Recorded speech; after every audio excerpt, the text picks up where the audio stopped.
Hi, I'm Leah. I'm a speech-language pathologist, and I'm hoping to help you understand the LAMP Words for Life vocabulary system a little bit better, as well as offer just a few pieces of advice I have that I think are really great for working with kids who are going to use this vocabulary for communication.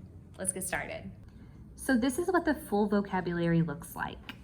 Now, I'm gonna just mention real quick that I'm using this on an iPad, but you might have a device for this, like the Ascent 800, 1000, or 1400.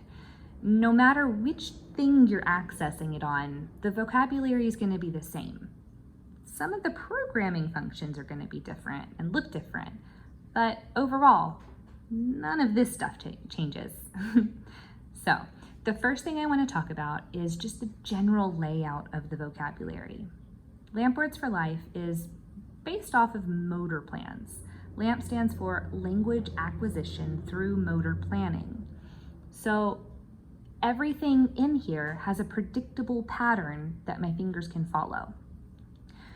The first is that we have pronouns over here in yellow. Verbs are always going to come to this spot in green. Adjectives, see my paintbrush, it adds on description. Those are going to be blue, with the exception of adjectives that could also be used as nouns. Those are going to be in a different spot. My orange spots up here are going to be where my category nouns come, and then just regular nouns are going to come to the top and bottom of each page. Now, this little guy right here, he's kind of important for understanding this verb bar. He's the working man, and he's doing stuff. This first spot and the second one are going to be the present and present tenses for you and for others. So I play, he plays. Present tense is going to come here.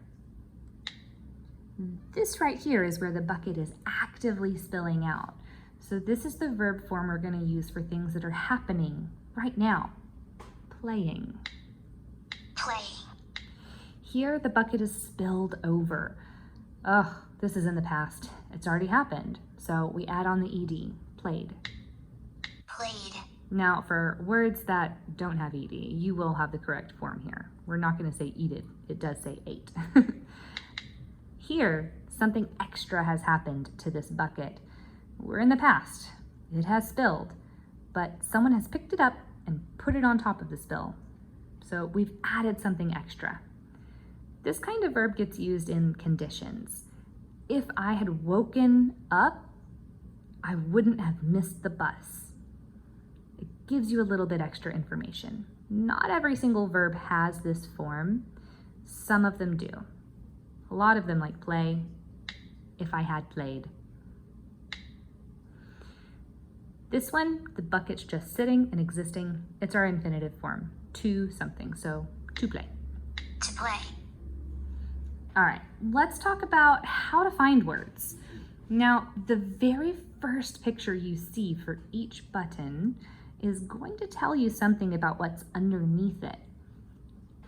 If I look at this apple and I think about what I do with an apple, I eat it. Eat. Okay, well, I'm looking at the apple and I'm thinking about what kind of description matches an apple. Well, I know how I feel about it. Hungry. I'm so hungry.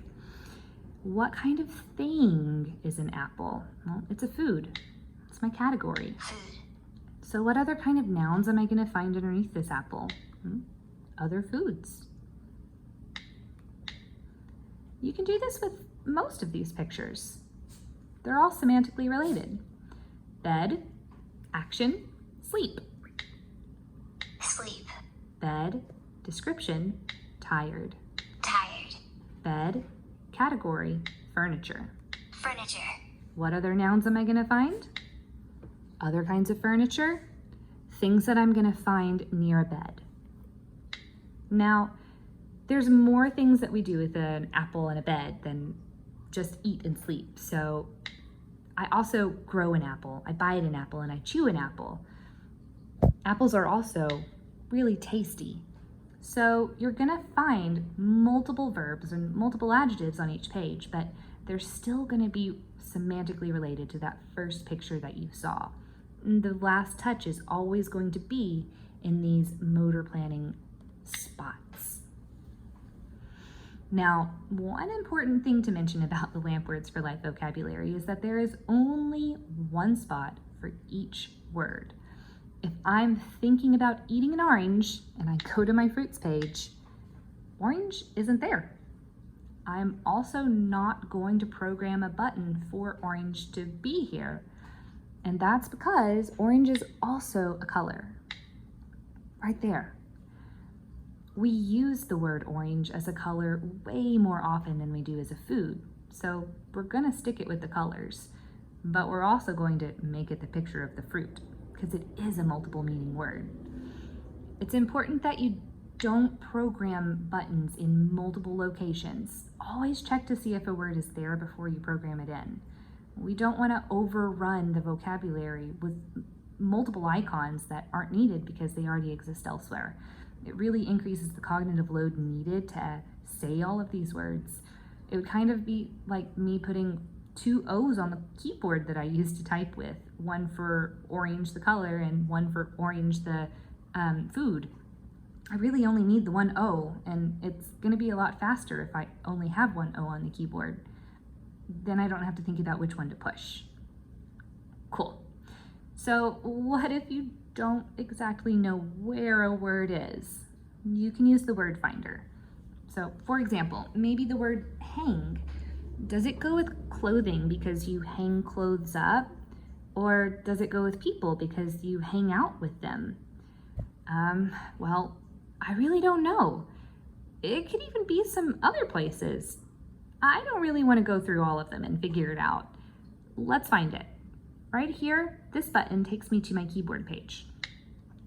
There's this purple button up here called Word Finder. If I type in the word I'm looking for, it's going to show me where I can find it. It's under the phone because you hang up a phone call. But it has a picture of someone hanging up clothing because it is one of those multiple meaning words. Now on one of the Ascent devices, this is going to look slightly different. You'll have some buttons over here that you can press instead of pushing directly on here. If you push Guide Me, it's going to do exactly this. Show you how to get to the word. Pretty cool, huh? So that's the basics of this vocabulary. There are a few pages that are slightly different than the others, and they're all going to be right in here. Now, if you have one of my patients, I'm going to have names programmed into this Mine page, as well as any other fringe vocabulary that's super important for that patient that might not fit on a different page. Now, if they have a favorite toy, I'm putting that toy up here, but if it doesn't have a great spot here, I'm gonna put it here. For example, I had a patient who really liked wrestling, so he needed to be able to talk about all of the wrestlers that he liked or didn't like.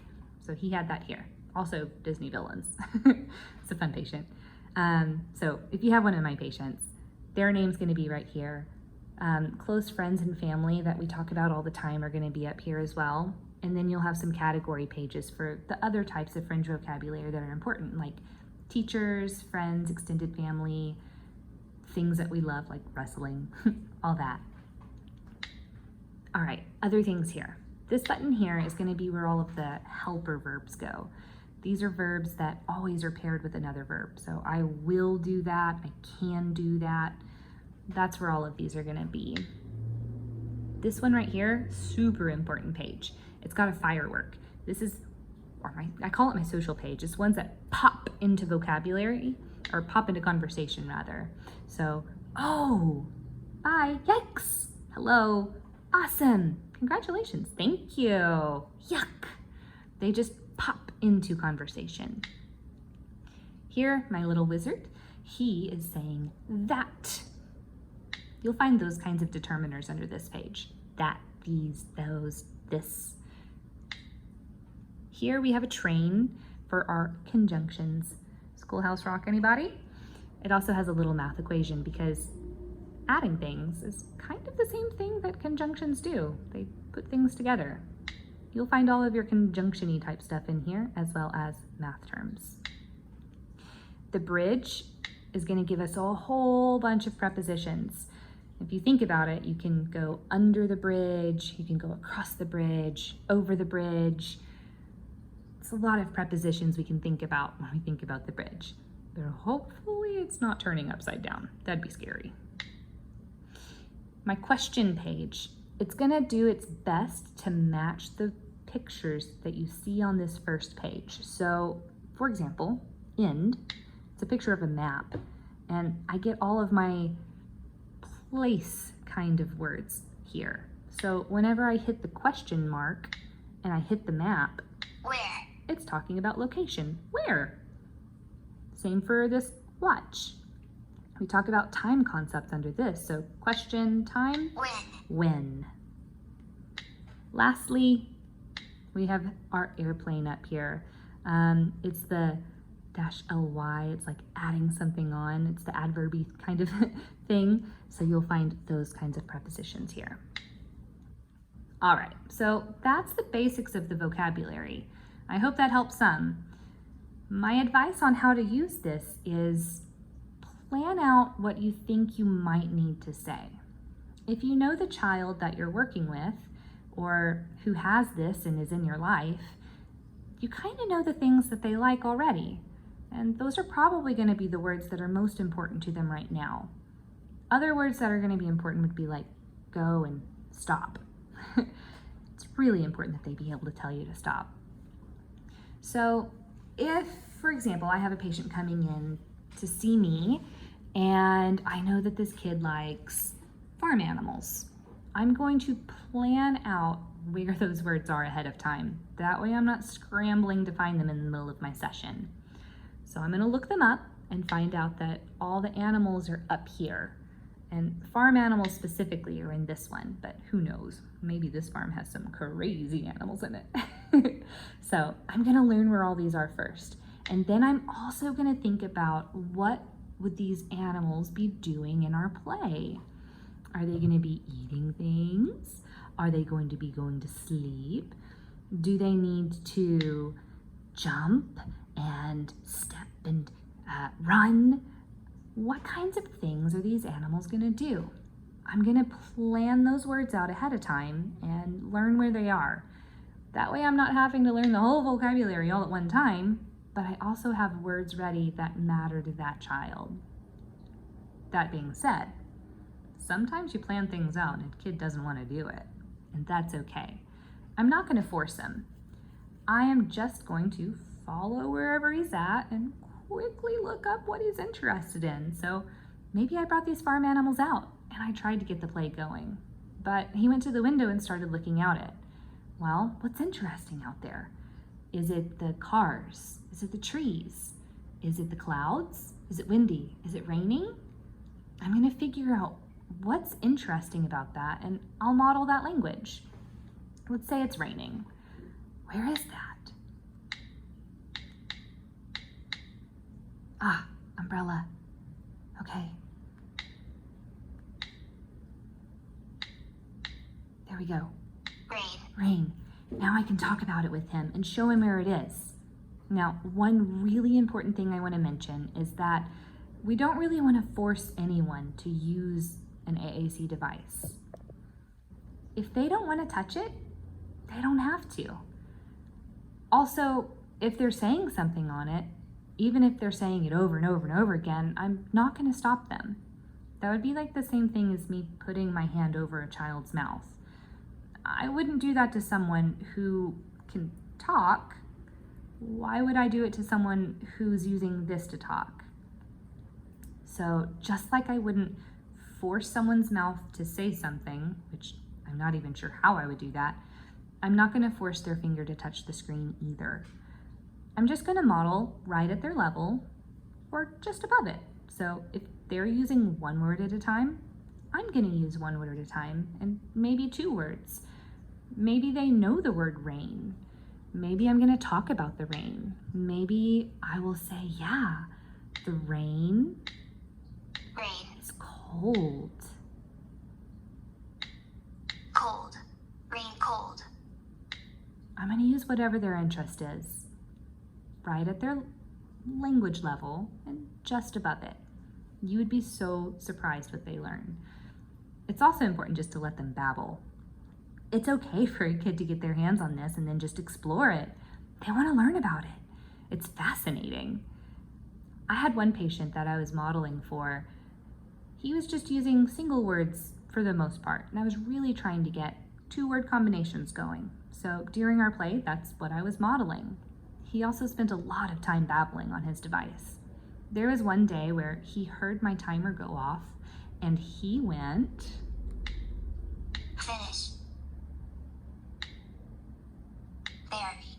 Finish therapy. And I went, yeah, that does mean we're finished with therapy. I never taught him either of these words. He found them on his own. I don't even know how he knew this word because I don't call what I do therapy. I guess maybe his mom used it. He put those together all by himself. He was babbling, he learned, and he was watching me put words together, so that's what we got. Let them have fun. Let them explore. Don't force, just model. I hope that really helps.